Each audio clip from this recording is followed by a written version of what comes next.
December 24th, 1944, Camp Shelby, Mississippi. Snow fell gently outside the military police headquarters, dusting the pine trees that surrounded the sprawling prisoner of war camp where over 4 Eisenhower German soldiers were held behind barbed wire. Lieutenant Thomas Reynolds stared at his orders, convinced that maintaining strict separation between American guards and German prisoners during the Christmas holiday would ensure proper discipline. Before we dive into this story, drop a quick hi in the comments and tell me where you're watching from.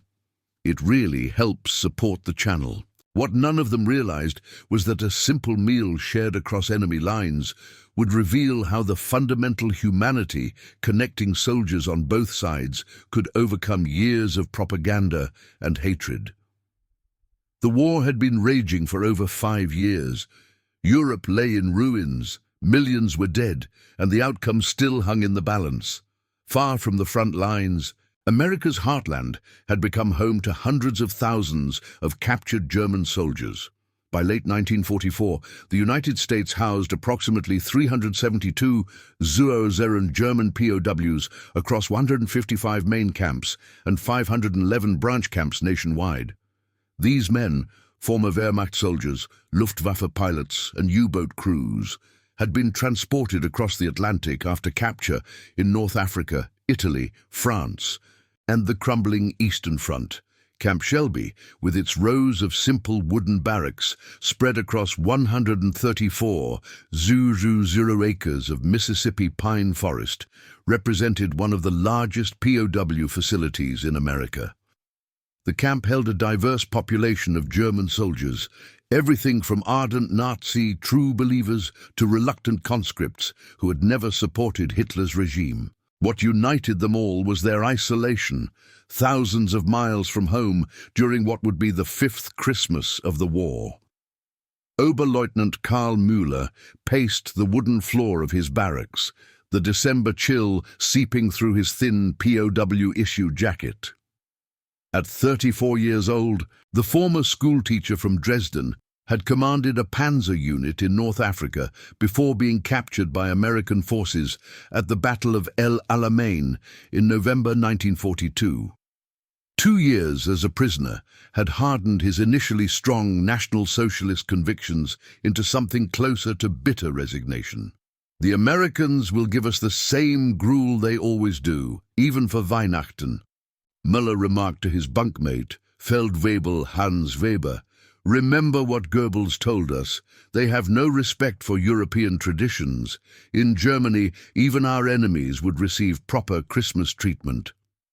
Weber, a 22-year-old former baker from Munich, nodded absently. Unlike Müller, he had been conscripted rather than volunteering, and his capture during the early days of the Normandy invasion had come almost as a relief. Perhaps, he replied noncommittally, having learned that challenging Müller's increasingly hollow-sounding propaganda statements only led to arguments. Meanwhile, across the camp, Technical Sergeant James Donovan supervised a delivery of supplies to the mess hall. At 29, the former factory worker from Boston had been deemed unfit for combat due to a childhood bout with polio that left him with a slight limp. Instead, he'd been assigned to POW camp duty, which many fighting men considered a lesser assignment. Donovan, however, took his responsibilities seriously. "What's all this?" he asked the supply officer, noting the unusual quantity of food being unloaded. Dozens of frozen turkeys, crates of potatoes, sacks of flour, and cases of cranberry sauce filled the storage area. Captain Robert Wilson, the camp's supply officer, grinned. "Direct from General Eisenhower's headquarters. New directive says we're to provide Christmas dinner to all personnel, and according to the Geneva Convention, that includes our guests." He gestured toward the German section of the camp. Donovan raised an eyebrow. "Sir, are you saying we're to provide Christmas dinner to the prisoners, the same as our boys get?" "Exact same menu," Wilson confirmed, consulting his clipboard. "Turkey, mashed potatoes, gravy, cranberry sauce, hot rolls, and pumpkin pie." That's 241 German prisoners plus 926 American personnel. Quite an undertaking. Statistical reports from the War Department showed that the average American soldier consumed approximately 500 calories daily, while civilians back home faced rationing of sugar, coffee, meat, and butter. In contrast, German soldiers on the front lines were subsisting on roughly 2,000 calories per day by late 1944. For the POWs, the American camp rations, while simple, provided a consistent 3,000 calories daily, often exceeding what they'd received in combat. The news of a special Christmas meal spread quickly through the American Guard force, meeting with mixed reactions. Many, like Private First Class Michael O'Malley, were openly hostile to the idea. "They're Nazis, for Christ's sake." O'Malley complained loudly in the Guards' barracks. "My brother Jimmy is freezing his ass off in Belgium right now. You know what he's eating for Christmas, whatever he can carry in his pockets. And we're serving these bastards turkey?" O'Malley had reason for his anger.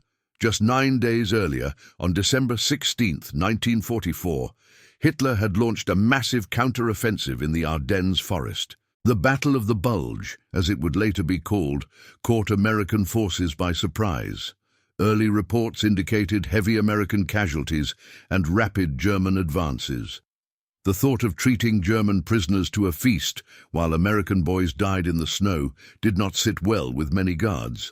Lieutenant Reynolds understood these feelings, but had his orders. "The Geneva Convention is clear," he explained to his assembled men on the morning of December 24th, "and General Eisenhower believes that proper treatment of POWs reflects American values. We will conduct ourselves accordingly." In the German compounds, rumors about the Christmas meal created a wave of disbelief. Most prisoners expected some small acknowledgement of the holiday, perhaps an extra piece of bread or a rare sweet. But a full American Christmas dinner seemed improbable. "It's psychological warfare," Muller insisted to a group of younger prisoners gathered around the coal stove in their barracks. "They'll promise us a feast, then deliver the usual slop. It's to break our spirit." 24 months in captivity had left Müller deeply suspicious of any American gesture. Among his audience was Private Franz Lehmann, just 19 years old and captured only 3 months earlier during the Allied advance into Germany. The former Hitler Youth member still wore his conviction like armor, repeating phrases from years of indoctrination. "They're savages," Lehmann agreed eagerly. "My instructor at training told us Americans are all criminals or Jews. They have no culture, no appreciation for tradition."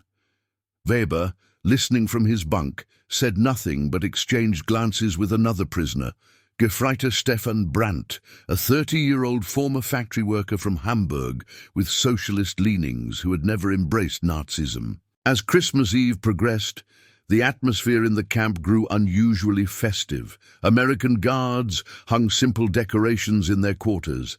Some even placed small trees outside the administrative buildings. The camp's loudspeakers, normally used only for announcements, began playing Christmas carols.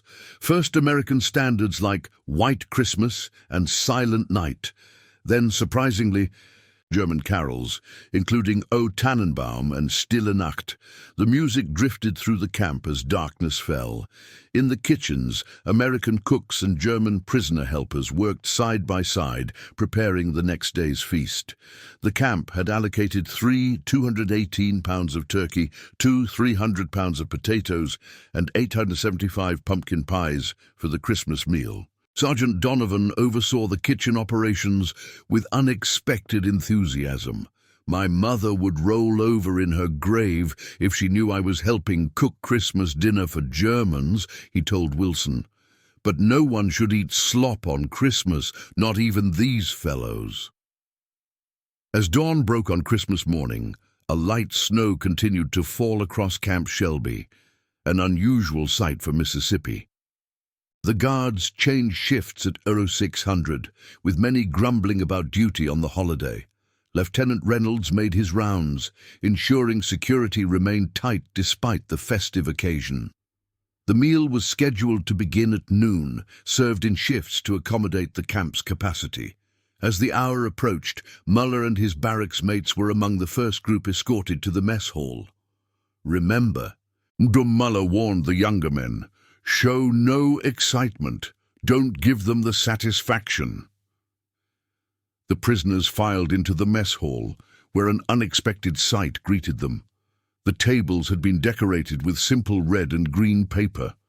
American guards stood alongside the serving line, not just watching but actively helping the kitchen staff dish out generous portions of roast turkey, mashed potatoes with gravy, cranberry sauce, green beans, freshly baked rolls, and slices of pumpkin pie. Most striking of all, several off-duty American personnel, including Captain Wilson, were present in the mess hall, creating an atmosphere more reminiscent of a community gathering than a prison camp. The German prisoners stood frozen for a moment, the disconnect between expectation and reality momentarily overwhelming. The aroma of roasted turkey and fresh bread filled the air, smells many hadn't experienced since before the war. "Go on," Sergeant Donovan urged, gesturing to the serving line. "Merry Christmas," he added in heavily accented German, "Frohe Weihnachten." Muller moved through the line mechanically, his face carefully neutral as an American cook placed a large slice of turkey on his tray, followed by heaping spoonfuls of sides. Behind him, young Lehmann seemed unable to maintain his indoctrinated scorn, his eyes widening at the abundance. When the prisoners were seated, Captain Wilson stepped forward. "Gentlemen," he began, as a German prisoner who spoke excellent English translated, "we know you're far from home on this Christmas day. While nothing can replace being with your families, we hope this meal brings some comfort. In the spirit of the season, we share this tradition with you." The prisoners sat in uncomfortable silence, the cognitive dissonance palpable. Years of propaganda had prepared them for mistreatment, not generosity. Weber was the first to begin eating, closing his eyes momentarily at the taste of the first real feast he'd had in years. For Weber, the flavors triggered memories of Christmas before the war, his mother's kitchen in Munich, family gathered around the table, the world still whole.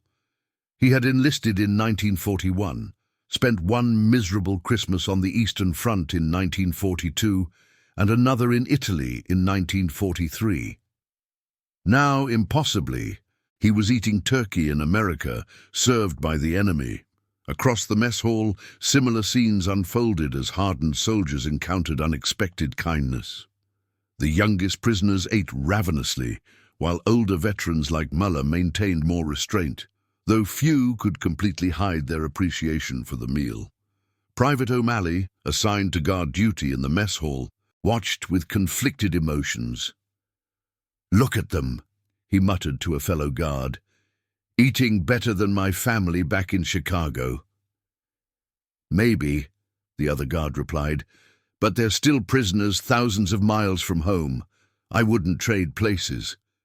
As the meal progressed, the atmosphere gradually relaxed. At one table, an American cook with German ancestry struck up a conversation with several prisoners, discussing regional variations in Christmas traditions. At another, a guard shared news about the ongoing war that contradicted what many prisoners had been told by their officers.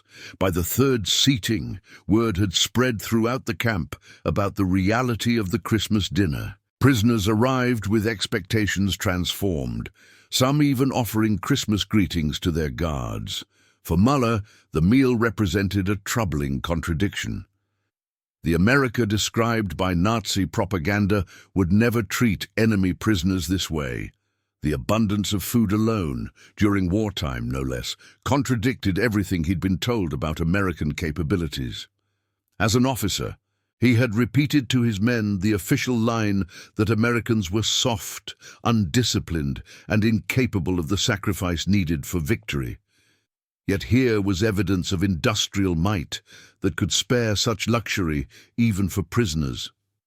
As Muller finished his pie, he noticed Captain Wilson approaching his table. The American officer stopped beside him and addressed him directly.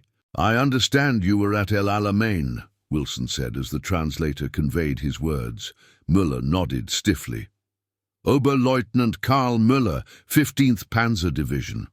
Wilson's face showed genuine respect. "Tough fight. My brother was with the British 7th Armoured there." Before Muller could respond with the expected hostility, Wilson continued. "He said your panzer units fought with tremendous courage, professional soldiers doing their duty." The unexpected acknowledgement of his military service, without political judgment, caught Muller off guard.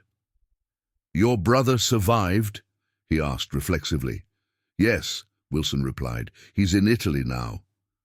After a pause, he added, "Soldiers understand other soldiers, regardless of the flag, don't you think?" The question hung in the air between them, a simple human connection offered across the gulf of global conflict. Before Muller could formulate a response, a commotion from another table drew their attention. Gefreiter Brandt had pulled out a harmonica and begun playing Stille Nacht. Other prisoners joined in singing, their voices soft at first, then growing stronger with each verse. The American guards fell silent, listening to the German version of Silent Night filling the mess hall. When the song ended, there was a moment of complete quiet before an American cook with a rich baritone voice began singing the English version. Others joined him, creating an impromptu musical exchange. As the meal concluded and prisoners from the first seating were escorted back to their barracks, Weber noticed something he hadn't expected. Genuine tears in the eyes of several older German soldiers. Men who had endured the horrors of combat, the humiliation of capture and months of imprisonment were moved to emotion not by cruelty, but by kindness they couldn't reconcile with their understanding of the enemy. Back in their barracks, the usual post-meal complaints and critiques were notably absent. Instead, the prisoners spoke in hushed tones about what they had experienced. Young Lehman seemed particularly shaken. "They're supposed to be our enemies," he said to no one in particular. "That's what we were taught. But I've been treated better here than I was at training by our own officers." Muller, hearing this, felt a surge of duty to maintain morale and ideological commitment. "It's all for show," he insisted. "A single meal means nothing. Remember what they're doing to our homeland, the bombing of Dresden, Hamburg?" "My family is in Hamburg," Brandt interrupted quietly. "The letters I've received through the Red Cross say the Americans drop leaflets before bombing raids, warning civilians to evacuate. The Führer never mentioned that, did he?" The tension in the barracks grew as more prisoners shared contradictions between what they had been told about Americans and their actual experiences in the camp. Access to uncensored news, regular meals, medical care, and now this Christmas gesture had collectively eroded the dehumanized enemy image many had carried with them into captivity. For Muller, this erosion represented a personal crisis.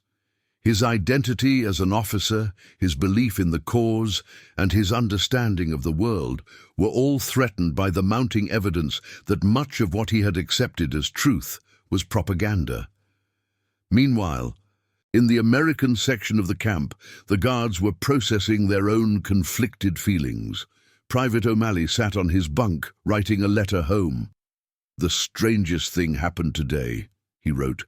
"We served Christmas dinner to the German POWs, and I was sure it would turn my stomach to see it. But there was this old German, must have been in his 50s, probably should have never been in uniform. When he saw the food, he broke down crying. Turns out he has 3 sons somewhere on the Eastern Front, hasn't heard from them in over a year. Reminded me of Dad, actually." Sergeant Donovan had organized a small gathering in the guards' recreation room, where off-duty personnel shared drinks and stories. The conversation inevitably turned to the day's events. "Never thought I'd be playing Santa Claus to a bunch of Germans," one guard remarked. "My brother's fighting in Luxembourg right now." "Mine too," another added. 92nd Infantry. Captain Wilson, joining them briefly, offered perspective. What we did today wasn't just about the Geneva Convention. It was about showing what makes America different from the regimes we're fighting. Those men saw something today that contradicts everything Hitler's told them about us.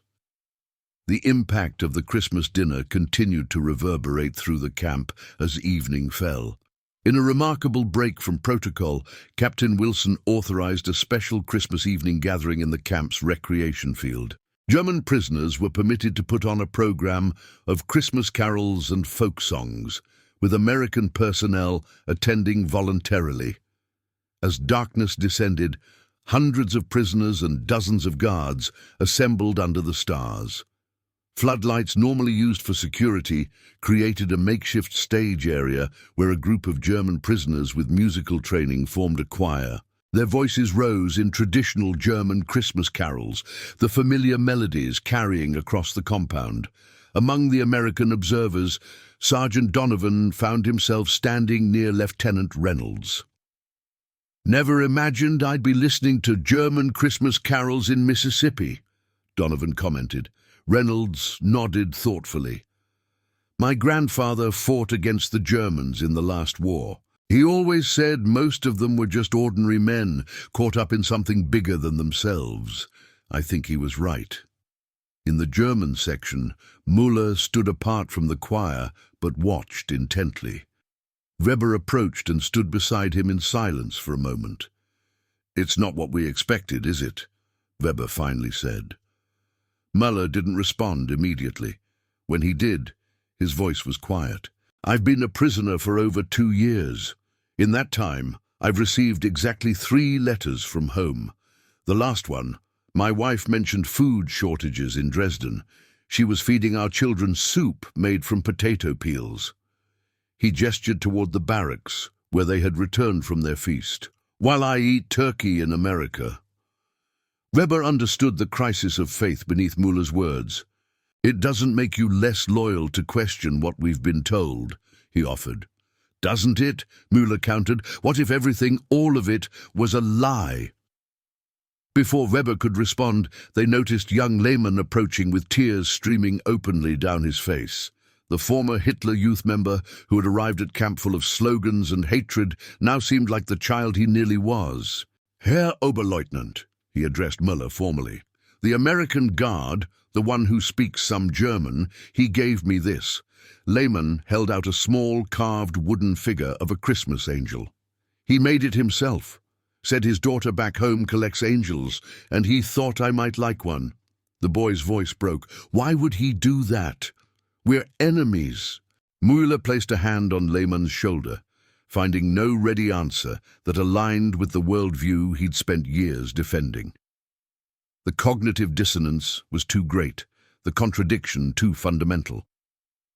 The Christmas program concluded with a moment few would have thought possible weeks earlier.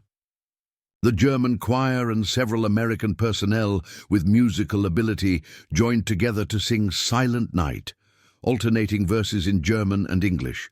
The melody united voices from both sides of the conflict, rising into the clear winter sky over Mississippi. As the prisoners returned to their barracks for the night, many carried with them not just the memory of a meal, but the first cracks in the foundation of hatred that had been carefully constructed by years of propaganda. For Karl Müller, Christmas night brought restless contemplation. The simple kindness of the day had accomplished what years of imprisonment could not. It had forced him to confront the humanity of his captors and, by extension, the inhumanity of the regime he had served. In his footlocker, Müller kept a small diary hidden from his fellow prisoners. That night, he made an entry that marked the beginning of his personal transformation. December 25th, 1944. "Today I have seen the enemy, and he has shown me more humanity than I have witnessed in years under our own flag. If this is true, what else might be? And if our leaders lied about the character of our enemies, what other lies have we been told? God, help me understand what this means for all I have believed and all I have done in its name. As Muller wrote those words, thousands of miles away in the Ardennes forest, the Battle of the Bulge raged on. American and German soldiers killed each other in snow-covered forests, while in Mississippi, their comrades had broken bread together. The war would continue for another 4 months, claiming hundreds of thousands more lives before Germany's surrender in May 1945. For the men of Camp Shelby, that Christmas of 1944 would remain a pivotal memory, a moment when humanity transcended the artificial boundaries of conflict and revealed the possibility of reconciliation. In the years following the war, several remarkable reunions took place. In 1952, James Donovan, by then operating a successful hardware store in Boston, received a letter from Hans Weber, who had returned to Munich and reopened his family's bakery. Weber's letter thanked Donovan for the Christmas dinner 8 years earlier and invited him to visit Germany. Donovan made the journey in 1954, the first of several transatlantic friendships that grew from the seeds planted that Christmas day. Franz Lehmann, the young Hitler Youth member so shaken by American kindness, returned to a Germany in ruins. The experience at Camp Shelby had fundamentally altered his worldview, leading him to study international relations and eventually work for reconciliation between Germany and its former enemies. In 1963, he established a student exchange program between American and German universities that continues to this day. Karl Müller faced the most difficult journey. Returning to Dresden in 1946, he found his home destroyed in the February 1945 bombing, and his wife and children relocated to a small village outside the city. The Germany he returned to was divided, occupied, and still reeling from the collapse of the Nazi regime. Müller, like many former officers, faced suspicion from occupation authorities and resentment from Germans who blamed the military for their suffering. Yet Müller's experience that Christmas had planted a seed that gradually flowered into a new understanding of humanity beyond national boundaries. By 1950, he had returned to teaching, now focused on helping a new generation understand the dangers of hatred and the possibility of reconciliation. When former Captain Robert Wilson visited Germany in 1959 as part of a veterans tour, Müller met him again. Not as prisoner and captor, but as two men who had glimpsed across the divide of war their common humanity. The Christmas dinner of 1944 had not changed the course of World War II. It had not saved lives on the battlefields of Europe or hastened the end of the conflict. Yet for those who experienced it, the simple act of sharing food across enemy lines revealed an essential truth too often forgotten in war. Beneath the uniforms and behind the propaganda, soldiers on both sides share the same basic humanity, the same hopes, the same capacity for both cruelty and kindness. The tears shed by German POWs that Christmas Day were not merely responses to unexpected abundance after years of hardship. They were recognition of a fundamental truth about human connection that transcends the arbitrary divisions of nation and ideology. A truth as relevant today as it was on that snowy Christmas in 1944. And that concludes our story. If you made it this far, please share your thoughts in the comments. What part of this historical account surprised you most? Don't forget to subscribe for more untold stories from World War II, and check out the video on screen for another incredible tale from history. Until next time.